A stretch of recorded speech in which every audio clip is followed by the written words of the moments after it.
माँ सरस्वतीना चरणों में नमन। नमस्कार बच्चों। कक्षा 10 विषय हिंदी में पद्य 5 है मीरा के पद, जिसमें मीरा रचित 3 पद दिए गए हैं। मीराबाई के ये पद पढ़ने से पहले आज हम इस तास में मीराबाई का पूरा जीवन परिचय जान ले।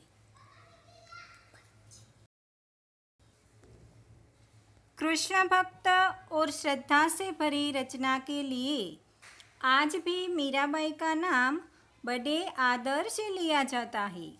मीराबाई बहुत बड़ी कृष्ण भक्त संत कवयित्री थी। श्री कृष्ण प्रेम की अनन्य गायिका मीरा का जन्म सन 1498 में जोधपुर के मेड़ता के निकट कुडकी नामक गांव में रतन सिंह के घर हुआ था। उसके पिता का नाम रतन सिंह और माता का नाम वीर कुमारी था। मीरा जब 2 वर्ष की थी तो उनकी माँ का अवसान हो गया और बाद में उनके दादा दुदाराव उन्हें मेड़ता ले गए और मीरा के दादा स्वयं वैष्णव भक्त थे। उस परिवेश के प्रभाव स्वरूप मीरा बचपन से ही कृष्ण भक्ति की ओर उन्मुख हो गई। एक बार की बात है जब मीरा बहुत छोटी थी और एक बारात जा रही थी।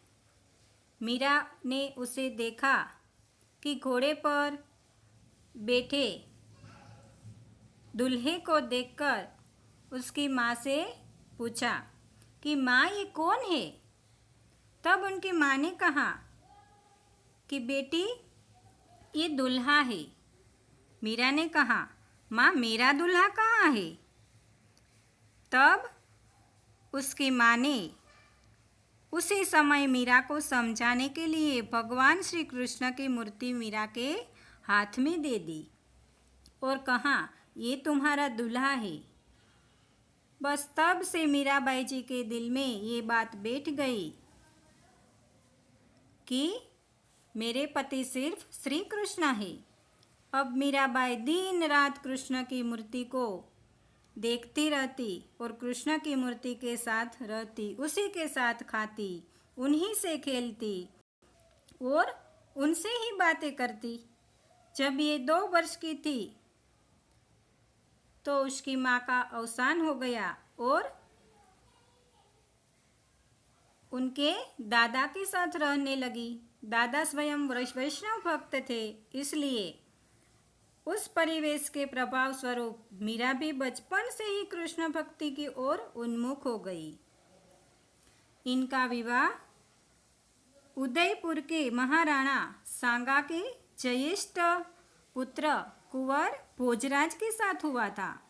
विवाह के 7 वर्ष बाद ही उनके पति भोजराज का देहांत हो गया। पति की मृत्यु के बाद उस समय जो प्रचलित प्रथा थी सती प्रथा, उस प्रथा के अनुसार मीराबाई को भी पति के साथ सती करने का प्रयास किया गया, किंतु मीरा इसके लिए तैयार नहीं हुई और वे संसार की ओर से विरक्त हो गई और अपना अधिकांश समय सत्संग एवं पूजा पाठ में बिताने लगी। मीराबाई साधु संतों के साथ बैठकर सत्संग करती, भगवान के मंदिर में कृष्ण की भक्ति में पागल होकर पैरों में घुंघरू बांधकर नाचती थी। ये सब भोजराज के सौतेले भाई विक्रमादित्य विक्रमजीत सिंह को यह पसंद नहीं था, इसलिए उसने मीरा को मारने के लिए एक फूलों की टोकरी में एक जहरीला सांप भेजा। लेकिन जैसे ही मीरा ने टोकरी खोली तो उस टोकरी में फूल ही फूल थे और भगवान कृष्ण की मूर्ति थी। दूसरी बार भी मीरा को मारने के लिए प्रयास किए गए। दूसरी बार राणा ने विष का प्याला भेजा। मीरा इस विष के प्याले को अमृत मानकर पी गई और ये विष मीराबाई को कोई भी नुकसान नहीं पहुंचा सका। अब मीरा ने पारिवारिक यातनाओं से दुखी होकर अपना परिवार छोड़कर वृंदावन चली गई और थोड़े समय वृंदावन में रहती है और इसके बाद द्वारिका चली गई। वहाँ पर भगवान का कीर्तन गाती, सत्संग करती। एक बार जब मीरा श्री कृष्ण के भजन में डूबी हुई थी और तब अचानक ही भजन करते करते वह श्री कृष्ण की मूर्ति में समा गई।